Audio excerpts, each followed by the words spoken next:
Hi, this is Maheen. I am the founder of Maheen The Globe, a Seattle-based independent media company, and that's Tessa Hoyos, our editorial intern. And today we are kicking off our Solidarity panel, which is elevating Black narratives and Black stories. And we want to show them that we are here standing in solidarity with them and talking about whatever is happening with them on an individual level, collective level, and we will be addressing systemic racism head on. What's been happening in the past few weeks after George Floyd's death has been truly saddening, but there's been a great positive movement as well. We're seeing globally protests happening and in Seattle as well. So that's been a good outcome out of it. Personally, I have been questioning my circles and my neighborhoods. I've always lived in majority white neighborhoods. Indiana, Carmel being one of them, 85% of the people over there were white. And then now in Fremont, Seattle, 85% people white. And then I thought with myself that, okay, the companies that I worked in were super white too. I was one brown girl and hardly had Black representations in the companies. And so I thought to myself, I was like, if I don't interact with the Black communities, how will I get to know their stories? How will I get to understand what they're going through? So this is a tiny little effort that I'm making, and I'm hoping it's going to be a big change that we'll be doing. So I'm going to start with this amazing panel that I have. I'm honored to have them on. I have Jacinta Green, who works with Microsoft. She's a CEO in Seattle, and she's a fashion designer. I know her through my dance community. She's super sassy. I love her personality. She loves Mariah Carey. And then I have Hellrayza Jones, who is a singer-songwriter and producer out of Arlington, Texas. Jacinta, I can start with you. What stuck with me last week when we spoke was that you said that you're fighting the same fight that your grandmother was. And I really thought about that, and it really shook me to the core. And you talked about that you're from this region of Gola. So please continue and tell me a little more about yourself and your roots. So, hello. My father's side of the family is from Charleston, South Carolina, and the origins of our family started in South Carolina in 1703 due to the triangular slave trade, the transatlantic slave trade, and my family never really left the region. And we're part of a community of people. It's called Gullah or Geechee, if you're a little more familiar with that. And it's communities on the coast and the coastal islands of northern Florida, Georgia, South Carolina, and maybe a little bit of North Carolina. And we have a very specific culture. Black culture in America has largely descended from the descendants of slaves. But this is, excuse me, a really tight-knit community of people. I'm not doing the accent now, but we basically have our own language. It's like Creole, and ways of doing things, and even our food. The slaves brought to South Carolina that stayed there were rice cultivators. And we have a lot of rice dishes today. We even have our own Bible, version of the King James Bible. So that's the family I come from. And so we have a long history with segregation, with racism, with oppression, with communities being destroyed, even being destroyed by gentrification today. And even my father, who graduated high school in the early 80s, went to a segregated high school until it integrated. So long history in the region. Thank you so much for sharing that. And I wanted to talk a little about what's happening in Seattle, because essentially you and I are in Seattle. Tessa's in Bellingham. We attended the press conference yesterday by the Seattle PD and Seattle Mayor Jenny Durkan. She talked about the East Precinct Station and what was happening over there. So Hellrayza, just for your reference, it's this area in Capitol Hill where there's a police station. There's a lot of protests going on over there. And the Seattle PD chief, Carmen was really put to question as to why the tear gas was used against some of the protesters. So it's interesting in the conversation about the tactics and the trainings that the police departments are really doing. And what happened in Minneapolis with the dismantling of the police force over there is really giving a lot of optimism to a lot of people that, okay, this may be a good thing. And we're thinking about tactics, retraining, restructuring, working with the unconscious bias or the stereotypes that people have with people of color. So it made me really think about how diverse the Seattle police force is. And some of the statements that came out of that press conference, I just wanted to share with you. One was that the Seattle mayor, Jenny Durkan, said that what Trump's been saying, that military is going to be deployed to Seattle, she said that it's unconstitutional and it's illegal, and that he can't do. And Seattle PD Chief Carmen Best, she's actually a Black woman, and I think I commend her for actually doing this service and being in the police for 28 years. She acknowledged that yes, systemic racism does exist, and it's been years and years of abuse that needs to be taken in accountability for. But with that, she also said that there should be a dismantling of racism, but not of the police force. I'm wondering how things are in Arlington, Hellrayza. Well, things aren't as bad as there are in Minnesota, but they have had some peaceful protests. Quite a few little riots going on, but nothing as bad as Minnesota. So. Got it. Well, you're a dad of 3, and racism, I think, is a really awkward conversation. And I wonder, and I'm a mom too, and my daughter is just 2 years old, so she's tiny. But for me personally, it's been a very layered experience. You're a woman, like, and on top of that, you're brown, and then you're a Muslim. So that comes with the package. And I've had my share of experiences. So I'm trying to figure out how I can have those conversations with my daughter when she grows up. And I'm wondering how you did with your kids, how early, how often? Well, my youngest is 4, my son, and my other 2 is 10 and 9. So, I mean, I basically just be honest with them because they're basically around us all the time. So they see everything that we see. So I just basically be honest with them. Don't hold nothing back. Okay. All right. Yeah. Jacinta, about the police brutality and this dismantling of police and all this stuff that's going on, what is your take on it?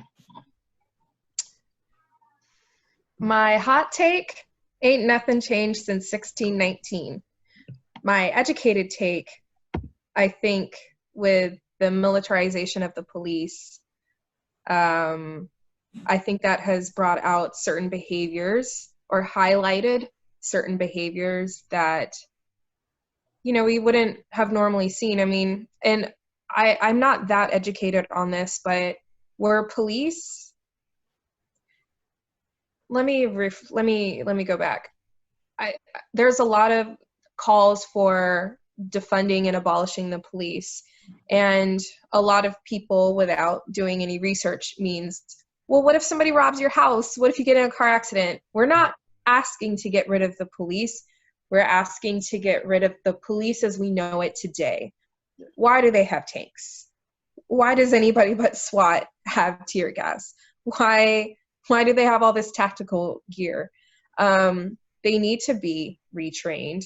They need a lot more empathy training, de-escalation training. A lot of these situations escalated due to the behavior of the cop. And it's really harmful that a lot of people think it's okay that the cop is able to act as judge and jury. They're there to enforce the law, and we have a justice system for a reason, and it's not being utilized properly. So when we say abolish the police, like abolish the way they're doing things now, this is clearly not working. This is not working. We need more education. We need more social workers. We need more training in mental health care. These incidents don't have to end in the death of people. You've put it really articulately. And, you know, we were shocked, me and Tessa, when we were doing our research, that the police budget is $400 million and the police pensions is $22 million. And out of that, if you see like how much they spend on public schools or transportation, and what really stood out for us, because me and Tessa, all of us are immigrants, right? Immigrant and refugee relations is only $4 million. Out of this big chunk, it's like, doop, this much. Tessa, what do you have to say about that? Yeah, Seattle has made itself known as a sanctuary city where refugees and immigrants can come and it's a safe place for them. So why are we only allocating $4 million out of a $1.5 billion budget to helping these people that need it? There's clearly so much more that we could do. Well, Yeah. it shows you where the priorities are as a city, as a country. Right. And it's really, really sad to me. We have been defunding education for eons. I believe that, you know, people should have pensions, and, you know, I have a hard time. I'm not demonizing all cops, but this is not working. And any company, say Microsoft put out a phone, or actually I think Amazon is a much better example, because they believe in this. They fail fast. So they put out a product, they do market research, they see it doesn't work, they pull it from the market. They're agile. They have an agile reaction. And granted, there's a lot more, it's a lot more complicated than that when you're talking about laws and how you enforce them. But why can't we look at the way we're doing things now and say, okay, these are the gaps. This is not working. This creates a safety hazard for cops. This creates a safety hazard for potential suspects. You're right. I mean, it feels like it's such a commonsensical thing that you'd spend more on health and education, because there's this unmet need why crime rates are high, right? I mean, you need to educate the people. You need to meet their need. Once you do, then maybe it would make more sense. Hellrayza, I want to ask you about music. You produce music. You express your emotions through music. So how can we make music that can create a positive space and talk about racism openly? I feel like a lot of rap music, which you also agree with, is just very vain. The lyrics are very vain. And so how can we change things a little music-wise? Well, basically everybody needs to start back just talking about everything that's going on around them. A lot of people, they just they get into the groove of just trying to sell music versus actually telling what's going on or telling real. Me, I like to stick to what's going on around me, you know what I'm saying? So everything I see or I'm going through it, and it's gonna be in my music. So.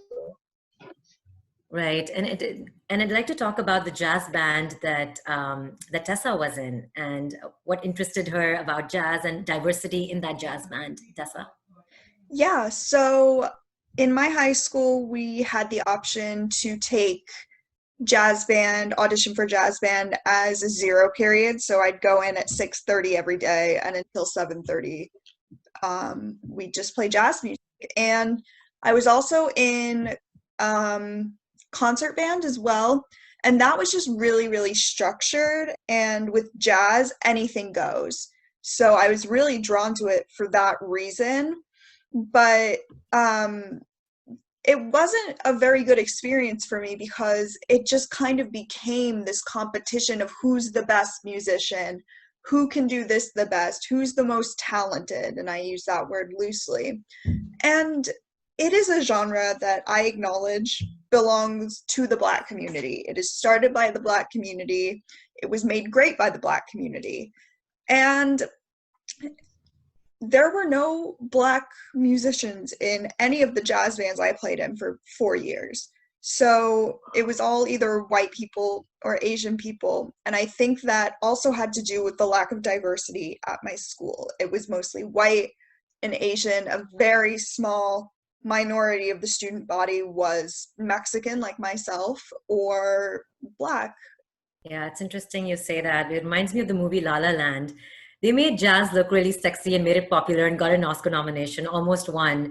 But then again, it was they showed how it was so white, like, you know, and it's a dying art. Are you into jazz music, Hellrayza? I listen to it a little bit. I try to listen to any kind of music to get an inspiration from. So I listen to jazz, blues. I even try to listen to dance hall. Just everything really. Jacinta's a great dancer. This girl can twerk. I can't actually twerk. I could turn a little bit.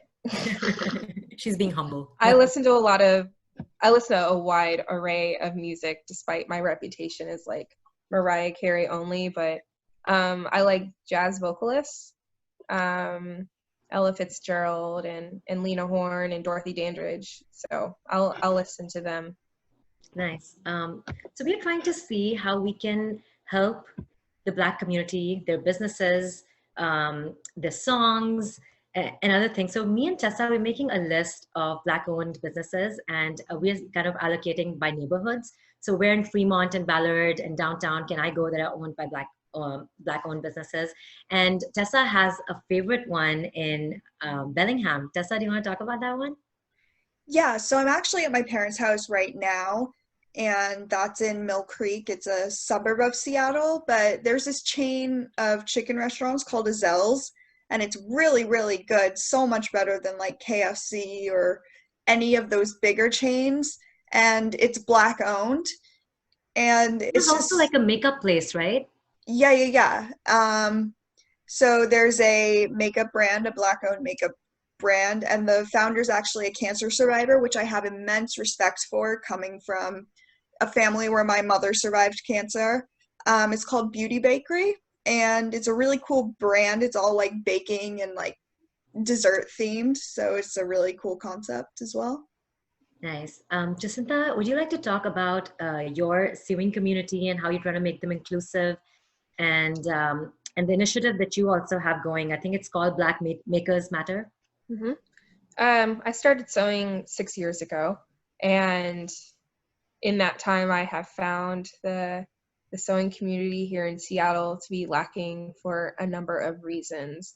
And it really crescendoed last year. I was on the board of a very big sewing organization here in Seattle, and I was told by one of the members to accept racism. Now, anybody who knows me knows I am very capable of providing an educated clapback and some knowledge and education, but the fact that nobody said a word, and I was like, they want me to bring in minority sewers, like that was part of what I was going to be doing, and I knew that I'm not bringing other minorities in a situation like this. So I resigned from the board, and I started talking about the internalized misogyny, the sexism, the ageism, the homophobia, just the anti-Black nature of sewing at large. You can imagine the kind of people in this, like the demographic of sewers that I've been in contact with. And I just started speaking about it. And with the death of George Floyd, it really crested. And we're like, Black people are not represented in marketing campaigns in the sewing community at some of the biggest companies in the world. They are not inclusive at all. They want our free labor, but aren't willing to pay for it or even really acknowledge it. They don't give to organizations that really prop up people who want to learn how to sew in disadvantaged communities. There's just a lot of gaps. And so about 25 of us, brought together by one woman named Monica out of Dallas, Texas, who I know personally, brought us all together and was like, I don't like this. And these are people who've been sewing for a long time. They've had brand partnerships. These are major influencers. I'm a micro influencer with a very engaged audience, but we're like, we're not doing this anymore. And actually before she even asked me to do that, I was like, you know what? I'm tired of shopping at these places who want my dollars, but they don't want me. Yeah. So I made a list, and it's now up to 308 of like sewing and fiber and knitting and embroidery, just like the fiber community, owned by people of color, Black people, and allies. And that has been shared thousands of times. People are like, I needed this so bad. I don't want to shop at Joann's. I don't want to shop at McCall's Patterns. Yeah. I want to support people who support me, whose ethics and morals align with my own. I want to spend my dollars where they matter. I mean, if corporations are people, right, we're voting with our dollars. So we're essentially telling the economy what businesses matter to us and what don't. So that started the next day. I was asked to be part of this group, and we put together a mission statement. We are for inclusivity. We want a safe sewing environment. We want one that highlights people who have, traditionally been set aside. But we bring the fire and we bring the magic to sewing, the magic and the color. And so we made our own platform, and we amassed 20,000 followers in, I don't know, like 5 days. That's fantastic. And wow, amazing. Yeah, we're working on our asks and what we're actioning, because this is going to be about action. This is not just an Instagram account with a bunch of pretty pictures. Like, we are about that life. We all are activists in some way, and we found that this is our lane where we can be activists, and we've gotten an amazing response. So very proud to be part of Black Makers Matters. That's awesome. And so you brought up a really interesting point, and I've noticed that time and again, even with my own experiences, where there is an instance where some racism is happening. And racism can be of two forms, right? One is like overt and really downright violent oppression, right? That happened with George Floyd and Breonna Taylor, etc., right? But then there's this very subtle, very tricky kind of racism which we face. And people around are seeing that discrimination happening, whether it's in some community, in some setting, whether it's in a school, whether it's in like anywhere, right? And that is the conversation, and those are the kind of people I want to address and say that we just don't have to be nice or be quiet. We have to be proactively be anti-racist, which means you stand up if you see someone getting discriminated against. And if there have been instances, whether at work or whether anywhere, how can we tell that crowd to be like, it's okay, you can speak up? I think half of the time they're scared that, oh, they're going to lose friends or they're going to lose their job and all that kind of stuff. Jacinta, what would you say to that? Racism is extremely insidious. It's one of the most insidious forms of oppression, because it has, yes, it's been overt at many times in history, but it's also been really, really covert. Being denied an apartment, being denied a job because of your name. They did a study, they sent out resumes with a traditionally African-American name and a traditionally like white name. And the person with a white name got more hits, even though the information was exactly the same. Sometimes it's hard to prove. It happens a lot. It's the most common form of racism in Seattle. I've experienced the most racism in my life here, even though I'm from South Carolina. And that always shocks people here. Oh my goodness. It's like, yes, there's a lot of microaggressions at work. There's promotions you're passed over. There's comments like, oh, we didn't think you should be client facing. Or when they want to have a diversity panel, they trot you out. So yeah, racism is really insidious. And I encourage everybody to look into gerrymandering, which is one of the most disgusting forms of racism today. And that's another topic for another day. Like closer to the election, I think you should talk about it. But yeah, racism I sucks. wanted to ask you about inclusion and in music. Did you face those kind of problems as an artist? Well, as far as racism as an artist, not really, but as a person in general, I did. I mean, it's like people, they when they see a person of color, women especially, it's like they're quick to think that something's gonna happen to them, or we have to get their purse, or what I'm saying. And like some jobs, like Jacinta was saying, they turn you down by your name, or you go to an interview, you have to try 10 times as hard as someone else to get that job, or I mean, it's just a lot. But I think it's getting a little better, but it's still, still kind of heavy. Yeah, I'm just hopeful with this wave of change that's happening globally after it started from Minneapolis and the dismantling of George Floyd's death and the dismantling of the police. And I feel like it's catching on different states, and everyone's just going and protesting every day. And I hope it some reforms come out of it. The system is shaken. I hope Trump softens up a little about this. I really do. I hope people vote, is what I'm saying. If they don't vote now, then I seriously think they lack a consciousness. I mean, I got so excited last year when I got my citizenship. I was like, oh my God, I just can't wait to vote and change things, because you can do that on your individual level, community level, and then take it up there. You can't expect politicians on the top to do anything great, because everyone has a power trip over there. So I wanted to get into the lighter way of things and end this on a lighter note and talk about our favorite songs or favorite dance track, something that's like lightening us up in this time? What do we do to soothe ourselves? Jacinta, I can start with you. Probably Make It Happen on the Emotions album by Mariah Carey. It's the song I listen to when I'm like, sometimes you wallow in self-pity or you're like, I can't do this, but Mariah's all about, you can do this, you can get through these things, like there's strife and discord, but guess what? I got a song on every album that addresses all your feelings. Or even There's Got to Be a Way on her very first album, which she sang, and I like almost died because she's never sang that live. Yeah, there's a lot of uplifting music, and even like traditional Black gospel music will get you there.